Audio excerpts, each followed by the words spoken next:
اللہ کے نبی کے صحابہ نے کبھی ہو ہاں کے نعرے لگائے؟ اگر لگائے تو دین، اور اگر نہیں لگائے تو یہ اللہ کے نبی کے دین میں اضافہ ہے.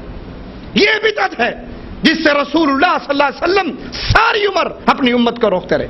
کل محدثۃ بدعہ، ہر نئی چیز بدعت ہے. ذکر بھی اسی طریقے پر ہوگا جس طریقے پر محمد الرسول اللہ صلی اللہ علیہ وسلم نے بیان کیا. نماز بھی اسی طریقے پر ہوگی جس طریقے پہ رسول اللہ صلی اللہ علیہ وسلم نے بیان کی. اور آج یہ جگہ مچھر، مکھی، پسو، مکڑا اور ان کی بنبناہٹ کے علاوہ کچھ نظر نہیں آتا. جس جگہ واصل باللہ سید المشائخ کا وہ نورانی مصلی بچھا کرتا تھا جس کو ہاتھ لگ جانا بھی دنیا اپنے لیے نجات کا سبب سمجھتی تھی، آج وہاں گدھا بندھا ہوا ہے. اب اس جملے میں دو باتوں پر غور کیجئے. واصل باللہ سید المشائخ، سمجھتے ہیں کبھی واصل باللہ کیا معنی ہے اس کا؟ آپ نے اکثر سنا ہوگا فلاں حضرت کا وصال ہو گیا، سنا ہے نا؟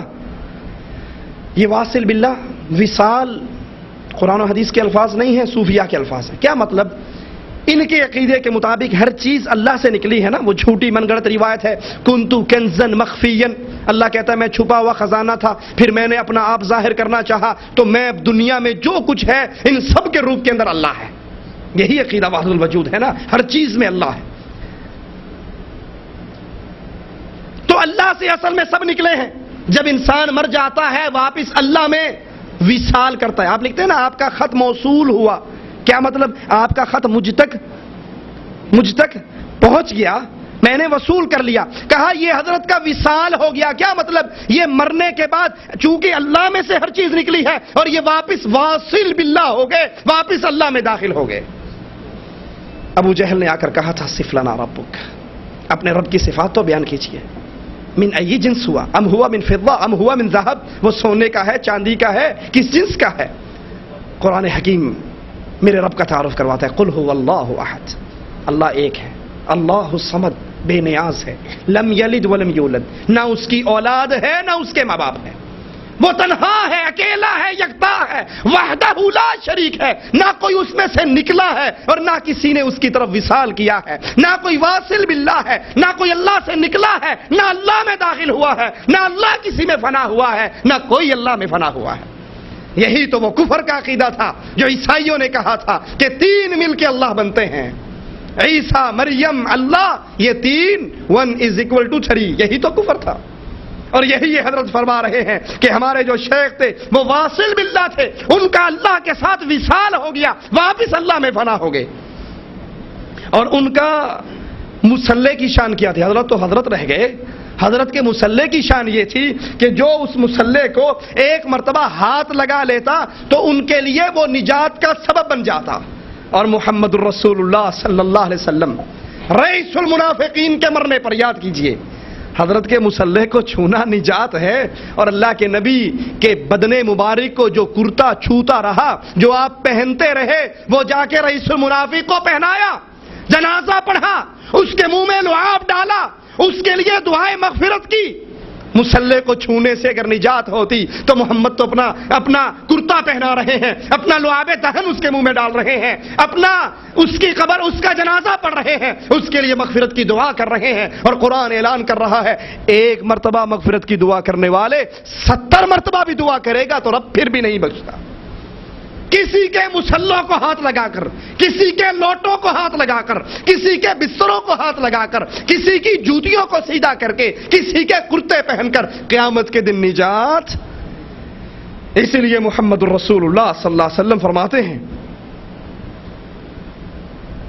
اپنی بیٹی کو مخاطب کر کے، یا فاطمہ یا بنتی خذی من مالی ما شئتی، فاطمہ جو دل میں آتا ہے ہمارے مال میں سے اٹھا کر لے جاؤ، لیکن فاطمہ عمل کرنا، عمل کرنا، عمل کرنا. اگر قیامت کے دن تم پکڑی گئی تو محمد رسول اللہ تمہیں نہیں چھڑا سکیں گے. آپ نے فرمایا اے میری امت، کہیں یہ نہ ہو قیامت کا دن ہو، اونٹ تمہاری گردنوں کو اپنے منہ میں دبو چکا ہو، تم بلبلا رہے ہو، مجھے تلاش کر رہے ہو، اور حشر میں مجھے تلاش کر کے میرے پاس آؤ اور کہو اے نبی ہماری مدد کیجئے. وہاں پر میرا ایک ہی جواب ہوگا قد بلغت، میں دنیا میں پورا دین بیان کر چکا تھا. نہ کسی کے کرتوں پہننے سے نجات ہے، نہ کسی کا مسلح تھامنے سے نجات ہے، نہ کسی کی جوتیاں چھونے سے نجات ہے۔ نجات اس اسلام کے اوپر، اس دین کے اوپر عمل کرنے میں۔ اور جب دین اسلام کے ساتھ عقیدے میں شرک داخل ہوگا، جب دین اسلام کے ساتھ بزرگوں کو وہ طاقتیں دی جائیں گی کہ یہ جو چاہے تصرف کر گزرے، اللہ کے حقوق پہ جیسے مرضی ڈاکہ ڈال لیں، تو پھر سمجھ لیجئے یہ دین انسان کا شرک کی لعنت کی وجہ سے برباد ہو جاتا۔ یہ صفحہ 77 ہے۔ یہاں پہ فرماتے ہیں عبداللہ خان رئیس کا گھوڑوں کا سبل تھا، ویران کوٹڑی تھی، انگریز رشید احمد گنگوہی کو گرفتار کرنا چاہتے تھے، یہ آ کر اس کی کوٹڑی میں چھپ گئے۔ کہتے خدا جانے مخبر کون اور کس بلا کا پتلا تھا جس نے عین وقت پر روپوشی کی کوٹڑی تک متعین بھی کر دیا۔ چنانچہ پولیس انگریز افسر گھوڑوں پر سوار ہوئے اور حضرت کے عبداللہ خان کے سبل میں پہنچ گئے، ادھر ادھر کی باتیں کی، گویا اپنے نا وقت آنے کو چھپا رہے ہوں۔ جہاں دیدہ تجربہ کار دور سے تاڑ گئے، لیکن اب کیا کریں، چلتے چلتے چلتے گھوڑوں کہا میں تیرے گھوڑے خریدنے کے لیے آیا ہوں۔ اچانک اس کوٹڑی پہ پہنچے جہاں مولانا رشید احمد گنگوہی بند تھے تو فوراً ہاتھ مار کے دروازہ کھول دیا۔ کہا ادھر دروازہ کھلا، ادھر عبداللہ خان کا دل اچھل کے اس کے حلق میں آ گیا کہ بس ابھی حضرت پکڑے جائیں گے، میری تو خیر ہے، میں تو جو مارا گیا سو مارا گیا، حضرت بھی پکڑے جائیں گے۔ کہا لیکن اچانک کیا دیکھتا ہوں کہ حضرت کا مسلح بھی ہے، لوٹا بھی ہے، اور پانی وضو کا زمین پہ گرا ہوا بھی ہے، لیکن کوٹڑی خالی ہے۔ تو کہا میں دل ہی دل میں حضرت کی کرامت پر داد عیش دینے لگا کہ واہ حضرت کیا کمال ہے، ہم سارے کھڑے دیکھ رہے ہیں، حضرت غائب ہیں۔ تو وہ انگریز کہنے لگا بھائی اس کوٹڑی میں کیا کرتے ہو؟ کہا جی یہ نماز کا وقت ہے، ہم نماز یہاں پڑھتے ہیں۔ کہا نماز تو مسجد میں ہوتی ہے۔ کہا نفل یہاں پڑھتے ہیں، فرض مسجد میں پڑھتے ہیں۔ یہ کہہ کر وہ معافی مانگ کر کہ میں نے بغیر وقت کی آپ کو تنگ کیا، چلا گیا۔ کہا میں نے دروازہ بند کیا، واپس آیا، آ کر دروازہ کھولا تو کیا دیکھتا ہوں حضرت سلام پھیر رہے ہیں، وہیں بیٹھے نماز پڑھ رہے ہیں۔ اب آئیے ذرا حضرت کی اس شان میں جو یہ جھوٹ بولا گیا ہے، اس کو رسول اللہ صلی اللہ علیہ وسلم کے سفر معراج پر پیش کرتے ہیں۔ اللہ کے نبی صلی اللہ علیہ وسلم کے گھر کا احاطہ کر لیا گیا، کفار قتل کرنے کے لیے تیار ہے، ہر قبیلے کا آدمی ہے۔ تو کیا خیال ہے اللہ کے نبی صلی اللہ علیہ وسلم نظروں سے غائب نہیں ہو سکتے تھے؟ عرش والے نے آسمان سے جبرائیل کو بھیجا، جبرائیل نے مٹی اللہ کے نبی کو دی، اللہ کے نبی نے وہ مٹی ان کفار کی طرف پھینکی اور وہاں سے نکال کر آپ کو جبرائیل علیہ السلام لے چلے۔ کفار اندر جا کر دیکھتے ہیں اللہ کے نبی موجود نہیں ہیں، وہ اپنے گھوڑ سواروں کو دوڑاتے ہیں، سراقہ تعاقب کرتے ہوئے رسول اللہ صلی اللہ علیہ وسلم کے پیچھے پہنچتا ہے۔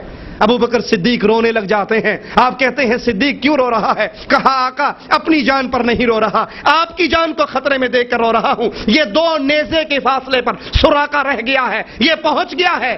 اللہ کے نبی نے کہا صدیق فکر نہ کرو، یہ ہمارے قریب نہیں آ سکتا۔ اپنے ہاتھوں کو اٹھاتے ہیں، کہتے اللہ تو جیسے چاہتا ہے سراقہ سے سلوک کر۔ اس کا جانور، اس کا گھوڑا اپنے قدموں سمیت زمین کے اندر غرق ہو جاتا ہے، دھنس جاتا ہے، پھنس جاتا ہے۔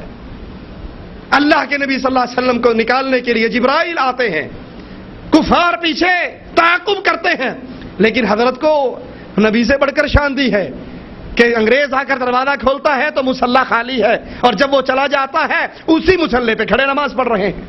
یہ شان رسول اللہ صلی اللہ علیہ وسلم کو کیوں نہ ملی؟ آگے بڑی پیاری بات کہتے ہیں، آپ نے اکثر سنا ہوگا نا کہ یہ جو وہابی ہیں یہ اصل میں ان کا وجود نہیں ہے، یہ انگریزوں کی پیداوار ہے۔ سنا یا نہیں سنا؟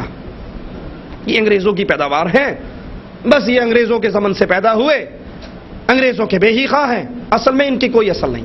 حالانکہ ہماری اصل کب سے ہے؟ جب سے محمد رسول اللہ ہے۔